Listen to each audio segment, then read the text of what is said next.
প্রিয় শিক্ষার্থীরা, আজকে আমরা যে বিষয় নিয়ে আলোচনা করবো সেটি হচ্ছে তোমার হচ্ছে বাংলা ব্যাকরণের সবচাইতে গুরুত্বপূর্ণ, শুধু বাংলা না ইংরেজি ব্যাকরণের ক্ষেত্রে সবচাইতে গুরুত্বপূর্ণ একটি টপিক। তো এইখান থেকে তোমার প্রশ্ন আসবেই আসবে। আজকে আমরা আলোচনা করবো কী নিয়ে? আজকে আমরা আলোচনা করছি হচ্ছে কাল নিয়ে। ইংরেজিতে কী বলা হয় বলো তো? ইংরেজিতে বলা হয় হচ্ছে টেন্স, তাই না? ক্রিয়ার কাল, বা ইংরেজিতে বলা হয় হচ্ছে টেন্স। টেন্স এর ভিতরে আমরা দেখব বর্তমানকাল, অতীতকাল এবং ভবিষ্যৎকাল। টেন্স কত প্রকার? প্রধানত এই তিন প্রকার, তাই না? প্রেজেন্ট বা বর্তমানকাল, অতীত পাস্ট টেন্স বা অতীতকাল, এবং ফিউচার বা ভবিষ্যৎকাল, রাইট? আর এই যে এইখান থেকে তোমার একটা অনুজ্ঞা নামে একটা তোমার হচ্ছে টপিক আছে। এইখান থেকে তোমরা দাগাই নাও যে এই অনুজ্ঞা, এইখান থেকে পরীক্ষায় প্রশ্ন আসবেই আসবে, একদম গ্যারান্টেড, ঠিক আছে? আচ্ছা, তো টেন্স বা ক্রিয়া বা কাল, এটা আমরা কি বুঝি? আচ্ছা, কাল তো শুধু ক্রিয়ারই হয়, তাই না? কাল কিসের হয়? ক্রিয়ার হয়। ক্রিয়া ছাড়া যে অন্যান্য পার্টস অফ স্পিচ আছে সেগুলো কি কাল হয়? হয় না তো। কারণ আমরা আমাদের মানে ক্রিয়ার কাল তো তোমার শুধু কাজেরই হয়, তাই না? যে কোনো কাজ অতীতে হয়েছে, নাকি হচ্ছে বর্তমানে হচ্ছে, নাকি ভবিষ্যতে হবে, তাই না? এই তোমার হচ্ছে কাজের সময়টাই তো কাল বা টেন্স বা ক্রিয়ার কাল, তাই না? এই জন্য বলা হচ্ছে কি ক্রিয়ার কাল। টেন্স হয় কিসের? টেন্স হয় ভার্বের। কাল হয় কিসের? কাল হয় ক্রিয়ার। মনে থাকবে, শুধু ক্রিয়ার হয়। সময় কী ব্যবহার করি? আমরা কথা বলার সময় কিন্তু অনেক রকমের কাল আমাদের কথার মধ্যে চলে আসে, সময় চলে আসে। তার মানে আমাদের কথার ভেতরে কখনো আমরা বর্তমানের কথা বলি, কখনো অতীতের কথা বলি, কখনো ভবিষ্যতের কথা বলি। তো এই জন্য কাল কত প্রকার? তিন প্রকার। এর বাইরে কি আর আছে? নাই। কিন্তু এই তিন প্রকারেরও আবার প্রকারভেদ কিন্তু আছে। ইংরেজিতে তোমরা দেখছো যে প্রধানত তিন প্রকার, আবার প্রত্যেকটারই আবার কয় প্রকার করে? চার প্রকার করে। তার মানে টোটাল কতগুলা হচ্ছে বলো তো? টোটাল কতগুলা হচ্ছে? টোটাল কিন্তু 4 গুণ 3, মানে 3 4 টোটাল কত? 12টা টেন্স হচ্ছে ইংরেজিতে। কিন্তু এখানে বাংলাতে আমাদের দুইটা কম আছে। চলো, কি কম আছে এবং কেন কম আছে আমরা দেখব। আচ্ছা, আজ স্কুল খোলা। আজ স্কুল খোলা, তার মানে এটা বর্তমানকাল। গতকাল স্কুল বন্ধ ছিল, তার মানে এটা অতীতকাল। আগামীকাল থেকে পরীক্ষা শুরু হবে, তার মানে এখানে আজ দেখে আমরা বুঝতে পারছি বর্তমানকাল। গতকাল এটা দেখে আমরা বুঝতে পারছি কি অতীতকাল। আর আগামীকাল এটা দেখে আমরা বুঝতে পারছি যে ভবিষ্যৎকাল, তাই না? তো এই যে কাল নির্দেশক শব্দ, এগুলো কি বলতো? এগুলো হচ্ছে ক্রিয়া বিশেষণ, বা হচ্ছে ইংরেজিতে কি বলতো? অ্যাডভার্ব। তুমি ইংরেজিতে কিছু বিশেষ বিশেষ শব্দ বা অ্যাডভার্বিয়াল ফ্রেজ, এগুলা বা অ্যাডভার্বাল, এগুলো দেখে বুঝতে পারবা যে কোনটা কোন টেন্স। যেমন ইংরেজিতে কিন্তু ইয়েস্টারডে বলা হয়, মানে কি গতকাল, মানে পাস্ট টেন্স। টুডে মানে আজকে, মানে হচ্ছে প্রেজেন্ট টেন্স, তাই না? ইংরেজিতে কিন্তু এভাবে বলা হয়। দেখো, উপরের বাক্য তিনটিতে ক্রিয়াপদগুলো নিষ্পন্ন হবার সময় বোঝানো হয়েছে। প্রথম বাক্যে কি? খোলা, ক্রিয়াটি বর্তমান সময় নিষ্পন্ন হয়েছে, যেমন আজ স্কুল খোলা, তার মানে বর্তমানে। দ্বিতীয়তে ছিল, এই যে ছিল আছে, তাই না? তার মানে এটা দেখে আমরা বুঝতে পারছি পাস্ট বা অতীতে হয়েছে। তৃতীয়টাতে আমরা দেখতে পাচ্ছি যে শুরু হবে, মানে এখন হয় নাই, হবে, তার মানে এখানে আমরা ভবিষ্যতে এটা বুঝতে পারছি, ঠিক আছে? আচ্ছা, তো ক্রিয়ার কখন সম্পন্ন হয়? এই সম্পন্ন হওয়ার সময়টাই হচ্ছে কি বলতো? টেন্স বা ক্রিয়ার কাল। ক্রিয়াটা কখন সম্পন্ন হয় বা কখন হবে বা হয়েছিল, এটা যেটা নির্দেশ করে সেটাই হচ্ছে কি টেন্স বা ক্রিয়ার কাল। তাহলে ক্রিয়ার কাল আমরা কত প্রকার দেখলাম? আমরা দেখলাম ক্রিয়ার কাল হচ্ছে 3 প্রকার: বর্তমানকাল, অতীতকাল এবং ভবিষ্যৎকাল, প্রেজেন্ট, পাস্ট এবং ফিউচার। বর্তমানকাল কাকে বলে? বর্তমানে ক্রিয়া এখন সম্পন্ন হচ্ছে, মানে বর্তমানে ক্রিয়া এখন সম্পন্ন হচ্ছে, হয় বা হচ্ছে, এরূপ বোঝালে তাকে কি বলা হয়? বর্তমানকাল। আমি পড়ি সে যাই, আয়ুব গান গাই, হ্যাঁ? বর্তমানে সাধারণভাবে হয় বা হয়ে থাকে বা হচ্ছে, এরূপ বোঝালে সেটা কি? প্রেজেন্ট টেন্স বা বর্তমান কাল, হ্যাঁ? অতীতকাল বলতে কি বোঝায়? অতীতকাল বলতে বোঝায় হচ্ছে তোমার অতীতে কোনো কাজ আগেই সম্পন্ন হয়েছিল, ঠিক আছে? অতীতে কোনো কাজ আগেই সম্পন্ন হয়েছিল বা অতীতে কোনো কাজ হয়েছে, এরূপ বোঝালে সেটা কি? অতীতকাল। আমি তাকে দেখেছিলাম, এই যে শেষে কি লাম বা লেন, এগুলো যোগ হয়, মনে থাকবে। ভবিষ্যৎকাল কি? ভবিষ্যতে হবে, আগামীতে বা ভবিষ্যতে হবে, এইরকম বোঝাইলে সেটা কি? ভবিষ্যৎকাল। যেমন সবার শেষে দেখো বে, হবে, নাচবে, গান গাবে, তো সবার শেষে বে, তাই না? এরকম একটা যুক্ত হলে কি ভার্বের সাথে বা ক্রিয়ার সাথে এই বে, এটা যুক্ত হলে আমরা বুঝতে পারছি যে ওইটা ভবিষ্যৎকাল হচ্ছে। আবার প্রত্যেকটা কালই কিন্তু একাধিকভাবে তোমার হচ্ছে বিভক্ত। যেমন বর্তমানকাল 3 ভাগে, অতীতকাল 4 ভাগে, আর হচ্ছে তোমার ভবিষ্যৎকাল 3 ভাবে। তাহলে সাধারণ বর্তমান, মানে বর্তমানে কোনো কাজ সাধারণভাবে হয়, এটা কি আমরা ইংরেজিতে কি জানি? প্রেজেন্ট ইনডিফিনাইট টেন্স বা সিম্পল টেন্স, তাই তো? তারপরে ঘটমান। ঘটমান মানে কি? ঘটমান মানে হচ্ছে কন্টিনিউয়াস টেন্স, মানে যেটা চলছে বর্তমানে। পুরা ঘটিত মানে কি? মানে হচ্ছে পারফেক্ট। আর নিত্যবিত্ত অতীত মানে কি? এটা আমরা দেখব। এটা হচ্ছে আমাদের এই যে অতীতকালে কিন্তু একটা যেটা বেশি আছে সেইটা, এটা আমরা গুরুত্ব সহকারে দেখব। তো সাধারণ মানে ইনডিফিনাইট বা সিম্পল। ঘটমান মানে হচ্ছে কি? ঘটমান মানে হচ্ছে যেটা চলমান। ঘটমান যেটা কন্টিনিউয়াস, সেটা পুরা ঘটিত মানে কি? যেটা অলরেডি হয়ে গেছে। তাই তো? তার মানে কি পারফেক্ট টেন্স। বোঝা গেল ইংরেজিতে কোনটাকে কি বলে? তো তোমরা কিন্তু ইংরেজি দিয়েও এটা মনে রাখতে পারো, কিন্তু এই যে তোমার পাস্ট টেন্সে এটা কিন্তু একটা এক্সট্রা আছে, নিত্যবিত্ত অতীত, মানে অতীতে দেখা যাচ্ছে যেই কাজটা হতো স্বভাবগতভাবে হইতে পারে সেটা, তাই না? তো চলো আমরা দেখি। সাধারণভাবে ঘটে, বর্তমানে কোনো কাজ কেমনভাবে ঘটে? সাধারণভাবে ঘটে, এরকম বোঝালে সেটা কি নিত্যবিত্ত বর্তমান বা সাধারণ বর্তমান। তার মানে তোমার চিরন্তন সত্য হইতে পারে যেটা সবসময় ঘটে, সাধারণভাবে ঘটে ঘটে থাকে, সেটাও হতে পারে। বা বর্তমানে কোনো কাজ যদি করা হয় সেটাকে বলা হতে পারে, বা বর্তমানে সাধারণভাবে কোনো কাজ হয়। হ্যাঁ, আর বর্তমান ঘটমান মানে কি, মানে বর্তমানে যে কাজটা চলছে বা ঘটছে, মানে বর্তমানে কন্টিনিউয়াস আছে। যেমন আমি কন্টিনিউয়াসলি এখন কথা বলছি তোমাদের সাথে, তাই না? তোমরা কন্টিনিউয়াসলি আমার কথা শুনছো, তো এইগুলা কি বর্তমানে কি ঘটতেছে, চলতেছে। তো এটাই কি, এটাই হচ্ছে ঘটমান বর্তমান। ঠিক আছে, মনে রাখবা কিন্তু এই প্রত্যেকটা উদাহরণ সহকারে বুঝে বুঝে পড়বা, মনে রাখবা। পুরা ঘটিত মানে কি, ইতিমধ্যে তোমার কাজ শেষ হয়ে গেছে কিন্তু তার ফলাফল এখনো বিদ্যমান, মানে এটা পাস্টে এখনো যায়নি, মানে এটা তোমার এই মাত্র শেষ হলে, এরকম যদি বোঝাই। ঠিক আছে, যেমন ফিরেছেন, এই মাত্র ফিরেছেন, তাই না? ডেকেছেন, করি, করেছে।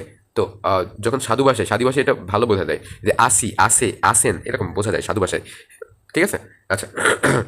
দেখো, অতীতকাল, অতীতকাল মানে আহ, মানে অতীতে কোনো কাজ হয়ে গেছে এরকম বোঝালে। সাধারণ অতীত মানে কি, অতীতে কোনো কাজ হয়েছিল এরকম যদি বোঝাই। ঠিক আছে, বা অতীতে কোনো কাজ সাধারণভাবে হইতো এরকম যদি যখন বোঝাই। ঘটমান অতীত মানে অতীতে কোনো কাজ চলছিল বা ঘটছিল এরকম বোঝালে। পুরা ঘটিত, পুরা ঘটিত মানে কি, মানে অনেক আগে শেষ হয়েছে সেটা। যেমন আমরা রাজশাহী গিয়েছিলাম, এটা অনেক আগের ঘটনা হয়তো। হ্যাঁ, তুমি কি পরীক্ষা নিয়েছিলে? তো তোমার কিন্তু, শোনো আমি একটা কথা বলি, তোমার কিন্তু এই যে পুরাঘটিত অতীত বা হচ্ছে তোমার সাধারণ অতীত, এইগুলোর ভিতরে কিন্তু কনফিউজড হয়ে যেতে পারো। ঠিক আছে, এই কারণে এইগুলো খুব সাবধানতার সাথে কিন্তু পড়বা, যাতে করে পরীক্ষায় এলে তোমরা কনফিউজড না হয়ে যেন সঠিক উত্তরটা দিতে পারো। ঠিক আছে, মনে থাকবে তো? আমি তাকে ভাত খেতে দেখেছিলাম। হ্যাঁ, তো এটা এটা তোমার কিন্তু মনে হইতে পারে যে এটা সাধারণ অতীত, কিন্তু না, তোমাকে কিন্তু এইটার সাথে ডিফারেন্সটা বুঝতে হবে। ঠিক আছে, পড়তে হবে, মনে রাখতে হবে, যাতে করে তুমি গুলিয়ে না ফেলো পরীক্ষাতে। তো পরীক্ষাতে স্যার যদি তোমাকে কনফিউজ করতে চান, তাহলে কিন্তু এই যে এই দুইটার ভিতরে প্যাচ লাগিয়ে দিবে। আমি আগে থেকে সাবধান করে রাখছি। So be careful about that. ভুল হলে তোমার এখানেই হইতে পারে। নিত্যবিত্ত অতীত মানে কি, অতীতে প্রায় ঘটতো এমন। হ্যাঁ, মানে স্বভাবগত, মানে অতীতে প্রায় প্রায় এরকম ঘটতো। যেমন আমরা অতীতে যেতাম, তোমার হচ্ছে রোজার ছুটিতে কিংবা হচ্ছে কুরবানির ছুটিতে আমরা বাড়ি যেতাম, গ্রামের বাড়িতে যেতাম। হ্যাঁ, প্রতি বছর। আচ্ছা, ভবিষ্যৎকাল কি, সাধারণ ভবিষ্যৎ মানে, মানে সাধারণভাবে ঘটবে যেটা। আহ, বাবা আজ আসবেন, দেখো, আজ আসবেন, এটা অনেকটা মনে হচ্ছে যে প্রেজেন্টে, কিন্তু আবার ফিউচারেও কিন্তু সিমিলারলি। হ্যাঁ, আচ্ছা, আমি হব সকালবেলার পাখি। আচ্ছা, তো সবগুলোই কিন্তু এরকম দাঁড়াচ্ছে যে ভবিষ্যতে ঘটবে এরকম দাঁড়াচ্ছে। হ্যাঁ, ঘটমান ভবিষ্যৎ, ঘটমান মানে কি, ঘটমান মানে ভবিষ্যতে যে কাজটা কি ঘটতে থাকবে, ভবিষ্যতে যেটা চলতে থাকবে বা ঘটতে থাকবে সেটাই কি ঘটমান। হ্যাঁ, আর পুরা ঘটিত মানে কি, পুরা ঘটিত মানে হচ্ছে ভবিষ্যতে যেই কাজটা কি হয়ে যাবে, ঘটে যাবে। হ্যাঁ, সেটা হচ্ছে পুরা ঘটিত। আচ্ছা, ঘটমান ভবিষ্যৎ যেমন আমি না কথা বলতে থাকবে। হ্যাঁ, পুরা ঘটিত বর্তমান মানে কি, যে আগামীকাল আমার রেজাল্ট বের হয়ে যাবে। ঠিক আছে, পুরা ঘটিত মানে ভবিষ্যতে কোনো কাজ ঘটে যাবে।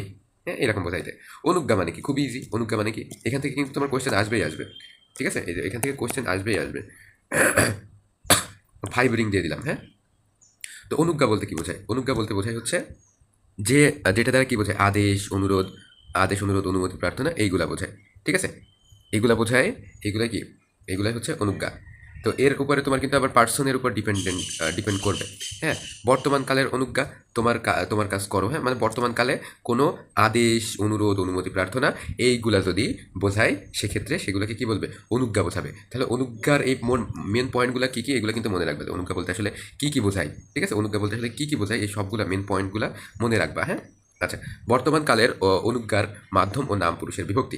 দেখো, বর্তমান কালের এই যে মনে রাখবা কিন্তু, এই যে তুচ্ছার্থক মানে আমরা তুই তুই কখন বলি, তখন অনেক ঘনিষ্ঠ বোঝাই, অথবা যখন অনেক মানে আমরা তুচ্ছ করে কাউকে তখন বলি, তখন আমরা কিন্তু এই যে তুই, তোরা, তোমরা, এই কায়দায় বলি, তাই না?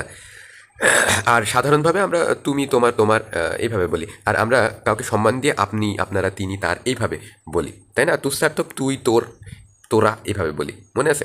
তো এইগুলার ক্রিয়াপদ কেমন হবে? এইগুলার ক্রিয়াপদের সাথে কিন্তু কোনো বিভক্তি যুক্ত হবে না।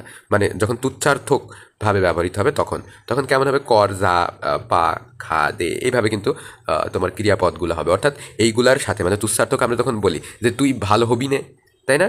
হবি না, বা আমরা তুই এটা কর সেটা কর, তাই না?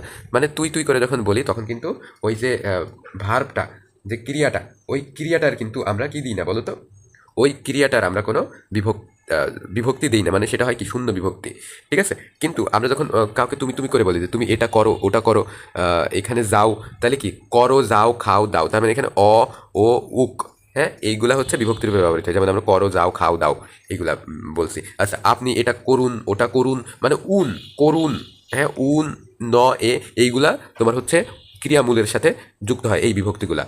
তো দেখো তুস্যার্থকের ক্ষেত্রে আমরা শূন্য বিভক্তি লাগাই, তারপরে হচ্ছে সাধারণের ক্ষেত্রে অ ও উক, মানে এইগুলো লাগাই কি বলি করো যাও খাও দাও। আর সম্রান্তক মানে যাকে আমরা সম্মান দিই, সেক্ষেত্রে আমরা কি করি, সেক্ষেত্রে আমরা হচ্ছে উন ন এন এইগুলা দিই, যেমন এইগুলা লাগাই ক্রিয়ার সাথে। এই কারণে আমাদের হয় কি করেন, কর থেকে কি হয়ে যায় করেন, তারপরে যাও থেকে কি হয়ে যায় জান হয়ে যায়, তাই না। তারপরে করো থেকে কি হয়ে যায় করুন, তাই না। তার মানে উন ন এন এই বিভক্তিগুলো কিন্তু যোগ হয়ে যায়। বুঝতে পারছো ব্যাপারটা? এটা কিন্তু অনেকে মানে এমনিতে বোঝে না, অনেকে বোঝে না। আবার এই যে আমি এখন এক্সপ্লেন করলাম, তাও হয়তো এমন কেউ থাকতে পারে যে বোঝনি, কিন্তু মোস্ট অফ দ্য স্টুডেন্ট কিন্তু এটা খুব ভালোভাবে বুঝে যাবে আমি যেভাবে এক্সপ্লেন করলাম। আর ভবিষ্যৎকালের অনুজ্ঞা বলতে কি, যে ভবিষ্যতে আমরা কাউকে যদি কিছু করার কথা বলি, ঠিক আছে, যে সবসময় এ করবে সে করবে, খাবে দাবে ঘুমাবে, হ্যাঁ। তো তুস্যার্থক মানে তো বোঝোই যে তুর তোরা, হ্যাঁ। তাহলে কি করিস মানে কি ভবিষ্যতে করিস। আর সাধারণ কি করো করবে, হ্যাঁ যাবে যেও। আর সম্ভ্রান্তক বা যাকে আমরা সম্মান দিয়ে বলি তাইলে কি হবে যাবেন খাবেন ঘুরবেন, হ্যাঁ দেখবেন, এভাবে বলি। তার মানে এখানে বেন এই বিভক্তিটা যুক্ত হচ্ছে ভবিষ্যতের ক্ষেত্রে। কিন্তু আমরা ভবিষ্যতে বলি না দেখিস যাস খাস, হ্যাঁ এটা তুস্যার্থকের ক্ষেত্রে আমরা এটা বলি যে তোরা দেখিস যাস খাস, তোমরা এটা করবে সেটা করবে ওটা করবে, হ্যাঁ তোমরা খেয়েও দেও। আচ্ছা আর সম্মান করলে কি বলি, যে খাবেন দাবেন ঘুমাবেন, হ্যাঁ ঘুরবেন ফিরবেন দেখবেন, এইভাবে বলি, তাই না। তো এই হচ্ছে আই থিঙ্ক এত সহজে কেউ তোমাকে বোঝাবে না এই, আমরা যেভাবে পুরোটা লাইন বাই লাইন এক্সপ্লেন করে করে দিলাম। তাহলে এই অনুজ্ঞা থেকে কিন্তু প্রশ্ন এইভাবে আসতে পারে যে কোনটা তোমার হচ্ছে ভবিষ্যতের ক্ষেত্রে কোন বিভক্তি কাজে লাগে। যেমন হচ্ছে ভবিষ্যতের তোমার তুস্যার্থকে কোন বিভক্তি কাজে লাগে, যাস খাস আসিস, তার মানে কি দন্তস্ব বিভক্তি, তাই না, লাস্টে স। আর তোমার হচ্ছে বর্তমানের ক্ষেত্রে কোনটা কোন বিভক্তি কাজে লাগে, শূন্য বিভক্তি, মানে তুস্যার্থকের ক্ষেত্রে শূন্য বিভক্তি। কারণ কি আমরা বলি কর যা খা দা ঘুমা, হ্যাঁ এইভাবে আমরা কিন্তু শূন্য বিভক্তি দিয়েই কিন্তু আমাদের হয়ে যায়। তাহলে বুঝতে পারছো যে এক্সামে কেমন কোশ্চেন আসবে এবং কেমন কোশ্চেন আসলে কেমন অ্যান্সার লিখবা, আশা করি বুঝতে পারছো। So thank you so much.